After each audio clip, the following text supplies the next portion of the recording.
பச்சை பட்டாணியை வைத்து ஒரு சுவையான சாட் ரெசிபி. இப்போ முந்தின நாள் இரவு பச்சை பட்டாணி ஊற வச்சாச்சு. மறுநாள் காலையில் நம்ம அதை கொஞ்சம் தண்ணி சேர்த்து கொஞ்சமாக உப்பு சேர்த்து அவிச்சு எடுத்துக்கலாம். சாஃப்டாக அவிச்சா போதும், ரொம்ப குழைய விட்டுறாதீங்க.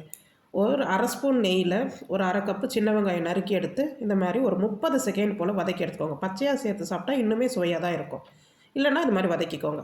எண்ணெய் சேர்த்து இந்த மாதிரி ரெடிமேட் பானிபூரிஸ் இருக்கும், அதையும் நம்ம அந்த எண்ணெயில் போட்டு இந்த மாதிரி பொரித்து எடுத்து வச்சுக்கலாம். பாருங்கள், இது நல்லாவே இந்த மாதிரி உப்பி வரும். என்றைக்கோ ஒரு நாள் இந்த மாதிரி பிள்ளைங்களுக்கு செய்து கொடுக்கலாம். இல்லை லீவ் அன்றைக்கி காலையில் பிரேக்ஃபாஸ்ட்டாக கூட இதை சாப்பிடலாம்.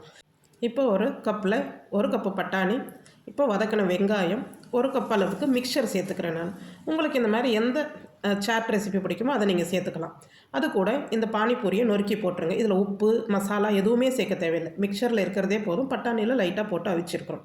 இதை ஈவினிங்கில் சாப்பிடலாம். இல்லை காலையில் பிரேக்ஃபாஸ்ட்டை ஒரு ஃப்ரூட் கூட பால் கூட சேர்த்து சாப்பிடலாம்.